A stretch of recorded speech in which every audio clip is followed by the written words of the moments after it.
Les gars, c'est bizarre à dire, mais on a gagné la Champions League. Quand j'ai vu les photos de Marquinhos qui tient une Champions League dans les réseaux, je me suis dit c'est un montage ou de l'intelligence artificielle. Mais non les gars, c'est réel. Les gars, on est champion d'Europe et avec une victoire 5-0 en finale. J'ai tellement de choses à dire, tellement de sujets à aborder, mais là sur cette vidéo, je vais juste parler de la finale. Et pour ceux qui me suivent, vous savez déjà, cette semaine, je vais vous sortir un long scénario d'1 heure sur la finale et le parcours en Champions League. Pour tous ceux qui regardent cette vidéo, mettez en commentaire un mot qui pour vous définit cette finale et cette Champions League, cette victoire, ce PSG, Luis Enrique, tout ce que vous voulez. 5-0 les gars, contre l'Inter en finale. Et ça, c'est cadeau pour ceux qui ont dit qu'on a mis 7 buts à Brest parce que c'est Brest, une équipe de Ligue 1. Le PSG, il met des scores qu'aux petites équipes. Ouais les gars, là c'était l'Inter de Milan. Avec une seule campagne de Champions League, on a répondu à tous les arguments anti-PSG. 5-0. Il faut juste remettre les points sur les i sur un sujet. Non, l'Inter n'était pas faible, contrairement à ce que j'ai pu lire. C'est le même Inter que contre le Barça. C'est juste ce PSG qui a la capacité de rendre n'importe quelle équipe inefficace de par sa possession, son pressing, son contre-pressing. Il ne pouvait pas respirer au milieu, c'était à sens unique. Et on a la preuve de ce que je vous disais, c'est que le Barça a des lacunes au milieu et en défense. Pedri ne peut pas faire tout seul et derrière c'est pas assez solide. Devant le PSG c'est tout aussi fort que le Barça et même plus fort, pour avoir mis 5 buts en un match à une équipe qui a concédé très peu de buts et a été menée que 16 minutes dans toute la compétition. C'est là où on voit le travail de Luis Enrique et sur toutes les critiques qu'il a eues, il a été récompensé en sortant une manita en finale de Ligue des Champions en 4K devant le monde entier. Luis Enrique qui n'arrêtait pas de dire « je ne vous expliquerai pas ma tactique, vous ne la comprendriez pas ». On était très peu à ne pas le critiquer et à lui faire confiance. Et la dinguerie de dire « vous ne pouvez pas comprendre » et faire comprendre cette même tactique aux yeux de tous en finale de Champions League sans dire un seul mot. Et je suis content que Luis Enrique montre aux journalistes qu'ils vont plus jamais gratter aucun drama sur le dos du PSG. Je sais pas si vous aussi vous avez remarqué, mais il y a eu trop de signes dans le match. L'arrêt de Donnarumma sur la frappe de Thuram en fin de match, ça ne vous dit rien ? C'est le même arrêt qu'il n'a pas pu faire contre Liverpool à l'aller et contre l'Atlético en fin de match. Cette fois, il a eu la main bien ferme. Franchement, c'est comme si tout ce qu'on voulait, tout ce qu'on a demandé au PSG a été donné dans cette finale. Le but de Hakimi pour ouvrir le score et récompenser sa saison extraordinaire. Le doublé et passe décisive de Désiré Doué pour éteindre le débat du Golden Boy et confirmer sa montée en puissance devant le monde entier. Même l'entrée de Barcola était vraiment solide. Et à la fin, quand il a mis Acerbi au sol avec un crochet et effacé les deux défenseurs. Vraiment dommage qu'il n'ait pas marqué sur cette action, mais ça me fait penser à tous ceux qui voulaient le vendre. Vous êtes fous. Barcola avec de la finition, c'est le meilleur à son poste et il n'y a pas débat. Ah bah tiens, ça vous rappelle pas quelqu'un ça ? Qui avec une meilleure finition, bah ça finit meilleur joueur du monde. Le match incroyable de Dembélé. Il y en a, ils vont jamais retenir la leçon et parce qu'il a pas marqué, il a fait un mauvais match. Les gars, arrêtez de regarder les stats et regardez ce qu'il a fait sur le terrain. Déjà, il a mis 2 passes D et ensuite, il est à l'origine de tous les buts sur ce match. Combien de relances de Sommer il a gêné ? Combien de ballons on a récupéré grâce à son pressing et ses déplacements sans ballon. Dembélé, ballon d'or, fin du débat. Vitinha, j'ai pas les mots, juste sa remontée de balle sur le deuxième but de Doué, c'est très grave ce qu'il a fait. En finale, il a fait le but à lui tout seul. Pacho qui finit avec le plus de ballons récupérés sans carton jaune ni rouge et qui fait une reprise de karaté pour éviter que la balle sorte contre Barella qui va amener le deuxième but. La ténacité de Nuno Mendes qui était diminuée, les larmes de Marquinhos, le but de Mayoulou angle fermé. Pas n'importe qui peut mettre un but comme ça, 19 piges, en finale de Ligue des Champions. Et moi, je le vois comme un but qui récompense tous les titis parisiens. La célébration de Luis Enrique sur le but de Guevara, incroyable aussi, qui tape un 100 mètres, on dirait qu'il allait rentrer sur le terrain. Bref, j'ai trop de trucs à dire, mais je préfère vous faire une vidéo plus travaillée qui sortira cette semaine. Les gars, on est champions. Enfin, on a une Ligue des Champions. On va faire une super Coupe d'Europe contre Tottenham. Et vous savez c'est quoi le pire ? C'est que c'est que le début. On n'est pas une équipe en fin de cycle, on est en début de cycle et c'est ça qui est monstrueux. Il y a encore tout à faire. Avec de nouveaux joueurs qui vont arriver, qui vont mouiller le maillot. Une équipe solide. Personne ne voudra partir de cette équipe parce qu'on est la meilleure équipe d'Europe. Si tu veux gagner des trophées, avoir le ballon d'or, des récompenses individuelles, il faut que tu restes au Paris Saint-Germain. Les gars, pour tous ceux qui ne l'ont pas vu, je vous remets le précédent épisode que j'ai appelé Révolution sur Luis Enrique. Et je pense que ce mot, il a énormément de sens, surtout après cette finale. Et n'oubliez pas, restez connectés parce qu'une grosse vidéo va arriver cette semaine. Prenez soin de vous, profitez. Et ici, c'est Paris. Somos el mejor equipo de Francia de largo, lo hemos demostrado todo el año y ahora el que se quiera bajar del barco que se baje. Nosotros seguimos fieles con nuestra idea y a ser valientes. Comment Luis Enrique a-t-il transformé son équipe ? Le PSG va jouer la deuxième finale de Ligue des Champions de son histoire. Deuxième finale, oui, mais cette fois avec un parcours bien plus intense, bien plus fort, bien plus collectif. Une équipe soudée, différente. Ce n'est plus le PSG starifié des années passées, mais une équipe transformé. Une équipe qui a mis l'Europe d'accord. On le doit à un seul homme, Luis Enrique. Mais qu'a-t-il fait pour transformer ses joueurs ? Lo que he visto, lo firmo para el martes en Londres. Un equipo que hace 30 ocasiones de gol, lo firmo ahora mismo.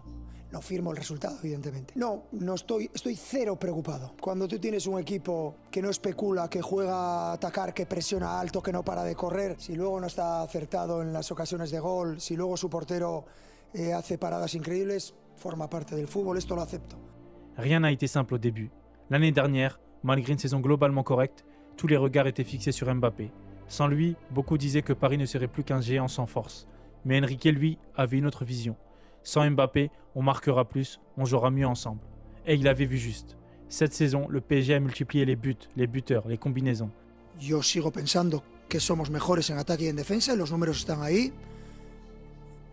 Pero también pienso que siempre es muy difícil decirle a un jugador del nivel de Kylian Mbappé, y que fue una pena, lo dije en su momento, lo puedo decir ahora, pero creo que el equipo y los jugadores han tomado esto como un reto. Nos hubiera encantado tener a Kylian y los jugadores seguro, por el cariño que le tenían a Kiki, pero creo que el equipo está respondiendo a un nivel espectacular. Os dije que me encantaría que hubiera, en vez de un jugador que marque 40 goles, 4 que marcaran 12 cada uno.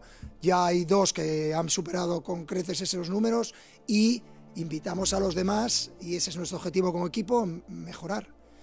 Creo que la madurez del equipo ante una situación que no queríamos.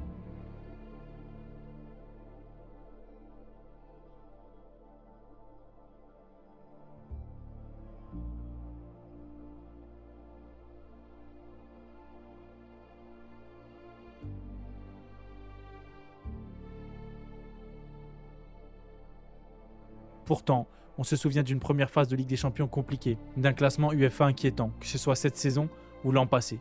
On se souvient de Fabien Ruiz, sous Galtier, l'an passé ou au début de saison, critiqué à chaque match, presque poussé dehors, qui maintenant est devenu titulaire indiscutable. De Vitinha, qui a véritablement explosé et progressé depuis l'arrivée d'Enrique. De Marquinhos, devenu plus solide mentalement. De Dembélé, transformé par rapport aux saisons précédentes.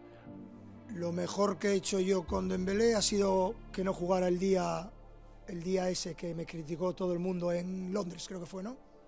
Ese yo creo que es mi mejor decisión a lo largo de este año, porque el resto lo ha hecho Ousmane Dembélé con sus compañeros y su equipo. Su calidad, su confianza, lo que tiene como jugador lo ha hecho él solo. En cambio, lo de Londres, esa fue una decisión mía muy importante, yo creo. De Donnarumma, enfin serein, plus précis dans ses relances. Est-ce que vous en avez parlé avec lui de ces histoires de sorties aériennes? Parce qu'on a l'impression qu'il est en train de progresser dans ce registre. Voilà, est-ce que vous avez échangé avec lui? Est-ce que vous trouvez qu'il progresse aussi sur cet aspect-là? Merci.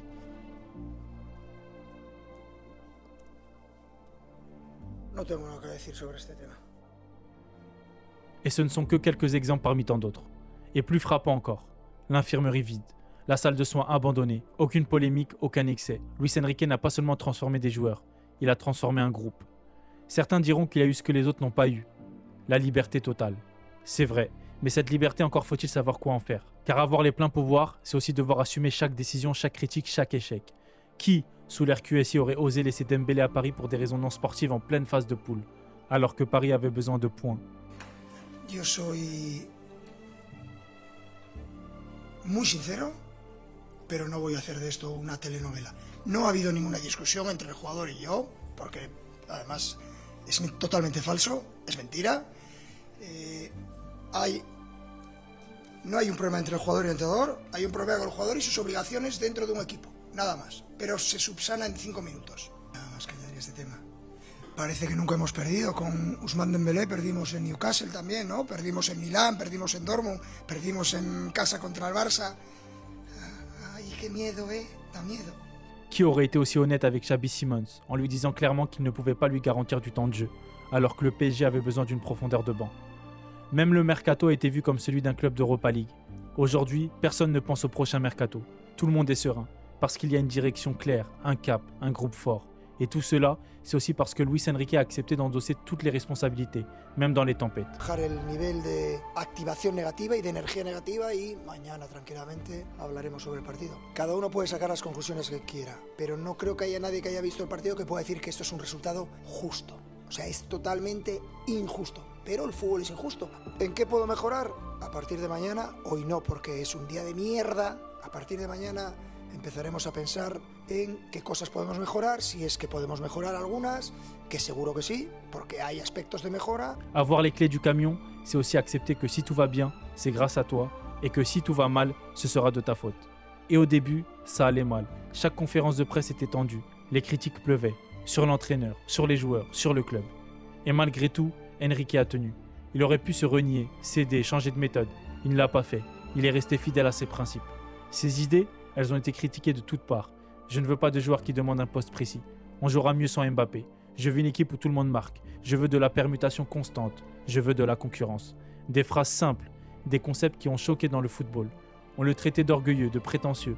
On lui reprochait de ne pas faire un classique 4-3-3, de trop réfléchir, qu'il se prenait pour un génie. Deux chemins s'offraient à lui, céder à la pression ou rester fidèle à sa vision. Et pourtant, malgré un début de campagne européen chaotique, Enrique a persisté. Moi, je ne vois pas un joueur qui progresse. Vitinha, je maintiendrai toujours que c'est un 8 et que ça n'est pas un 6. Fabian Ruiz, avec l'Espagne, c'est un joueur de foot. Avec le PSG, c'est un fantôme. Bambi, en Ligue des Champions, il n'a pas encore le niveau Ligue des Champions. Dembélé est probablement un de ceux qui fait le plus grosse différence sur le côté. Mais en phase de conclusion, il n'y a plus rien. Asensio, c'est même pas qu'il a progressé, lui, c'est carrément qu'il a régressé tellement il n'existe plus. Hakimi, qu'on me dise pas qu'il l'a fait progresser. Il a eu des hauts, des bas dans sa carrière, mais ça reste un bon joueur. C'est pas Luis Enrique qui l'a fait progresser. Nuno Mendes, le latéral qui montait et tout, il n'existe plus. Marquinhos, il n'a pas attendu Luis Enrique pour avoir le niveau qu'il a. Donc qu'on me dise, qu'est-ce que ce gars-là a apporté depuis qu'il est au club, à part cette touche un peu de folie, d'invention, de conférence de presse délirante. Et aujourd'hui, le Paris Saint-Germain est en finale. Et au final, quel chemin a-t-il choisi? Juste avant la finale contre l'Inter, quel chemin a-t-il choisi? Serait-il en finale avec un chemin différent? Tout était fait pour qu'il choisisse le premier chemin, surtout quand on voit le classement du Paris SG en Ligue des Champions. 26e. 26e, c'est exactement ce que voulaient les anti-PSG. Ça justifiait tout. Le PSG a fait recrutement d'Europa League. Sans Mbappé, c'est mort, ça passe pas les poules. Pas de buteur, pas de grosse tête. Et le coach se prend pour un génie. Mais aujourd'hui, Paris est en finale. Et il n'a pas trahi ses idées. Ce qu'il a mis en place repose sur une vérité simple, le collectif avant l'individuel. Ce sont des choses qu'on apprend tout petit. Mais les appliquer dans un vestiaire professionnel, où chaque joueur joue aussi pour sa carrière, ses stats, c'est un autre niveau. Et avec du recul, c'est logique. Comment faire pour faire en sorte que deux personnes qui convoitent la même chose et en concurrence s'entraident? C'est là que le génie de Luis Enrique prend tout son sens. Il a réussi à faire comprendre que dans cette équipe, on court pour l'autre. Tarde o temprano nos vamos a tener que acostumbrar a jugar sin Kylian. 100% decisión del entrenador. Y como entrenador, mi objetivo es siempre buscar lo mejor para el equipo. Est-ce qu'il y a un problème avec lui? Qu'est-ce qui vous fait penser que votre équipe a plus de chances de gagner le match sans lui? No voy a entrar en este juego. Yo soy un profesional y esa contestación que le he dicho a tu compañero es la que voy a repetir hasta la saciedad. No la pienso repetir más. No hay ningún problema, es simplemente gestionar una situación de la mejor manera. Et on le voit sur le terrain. Quand Barcola, critiqué pour son manque de réalisme, préfère faire une passe D que de tirer au but. Quand Kvara revient défendre jusque dans les pieds de Donnarumma pour aider Nuno Mendes lorsqu'il monte trop, alors que de base c'est l'ailier qui doit être plus haut. Quand tout le monde se sacrifie, là, on comprend la puissance du message. Il a réussi à leur faire comprendre que le collectif a plus de valeur que l'individuel. Dans un métier où dans la plupart du temps, c'est ta carrière individuelle qui prime. Kvaratskhelia est venu tout en sachant qu'il ne sera pas titulaire indiscutable et que les 11 places se jouent au mérite. Le discours Luis Enrique. On peut aussi prendre l'exemple de Fabian Ruiz. Luis Enrique lui a dit « Écoute-moi, prends mes conseils et tu joueras plus ». Résultat, il est devenu titulaire indiscutable et vraiment essentiel dans le milieu à 3. Il a su imposer une discipline de groupe, tout en étant flexible humainement. Des jours de repos, de la rotation, même pour les cadres. Achraf Hakimi, Dembélé, laissés au repos sur certains matchs, sans souci d'ego. Parce que dans cette équipe, personne n'est plus grand que le projet. Et si le PSG gagne, c'est tout le groupe qui gagne. Si le PSG perd, c'est le groupe entier qui perd. Si Dembélé avait joué tous les matchs, il ne serait peut-être pas ex aequo avec Greenwood au classement des buteurs. Pas d'excuses, pas de joueurs manquant mis en avant. La règle est claire, si tu trahis le collectif, tu ne joues pas. Et tous savent qu'aucun faux pas ne sera toléré. Luis Enrique n'est pas juste un bon technicien, c'est un meneur d'hommes, un homme de principe, un homme de vestiaire. Il a su créer une culture, une mentalité. Le mérite, la solidarité, le jeu pour l'autre. Et c'est pour cela qu'aujourd'hui, à la veille d'une finale contre l'Inter, une question résonne. Aurait-il pu aller aussi loin s'il avait changé de cap et écouté les journalistes? et écoutez les critiques. Un detalle que le pareció un poquito menos bueno para trabajar. Tú solo vas a lo negativo, ¿eh? Es acojonante. No, no me digas que esto es negativo, acojonante. Luis. Vamos, todas las entrevistas. No, es el tío más qué va. negativo de la historia del fútbol Que va. mundial. No puedes decir esto, Luis. Hostia, ¿cómo no? Te pido un detalle para saber un día cómo trabajar. ganamos 1-4 y me dijo que merecimos perder, que gracias a Gillo no perdimos. Luis, es normal que te pido también esto. Es cosas de trabajo para ir adelante. Tenemos 3 minutos. Si te digo solamente todo positivo. ¿Cómo ir a lo... En los primeros 25 minutos, para mí el Genk fue mejor que nosotros y digo, o mejoramos o este partido se complica. ¿Y cómo fue? ¿Por qué? El resto... ¿Es esto? Bueno, ¿Qué? pues porque no son máquinas, son futbolistas. Este señor fue futbolista.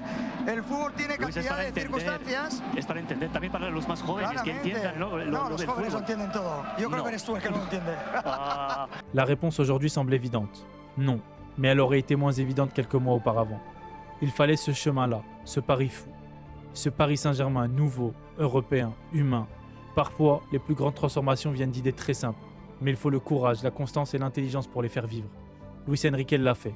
Et aujourd'hui, c'est toute une équipe, tout un club qui en récolte les fruits. Luis Enrique est supporter parisien. Ici, c'est Paris.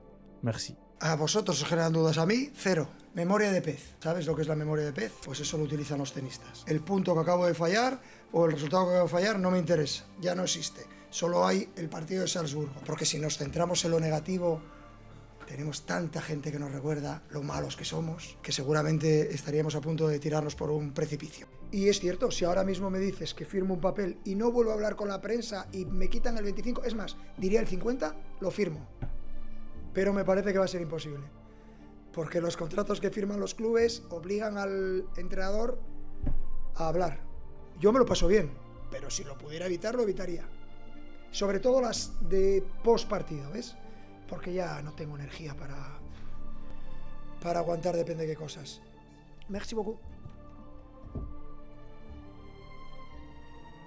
Vous avez joué au Real Madrid, un club qui pose énormément d'attentes sur ses nouveaux joueurs, et vous avez coaché Kylian Mbappé. Comment vous analysez les difficultés que votre ancien joueur connaît depuis le début de la saison?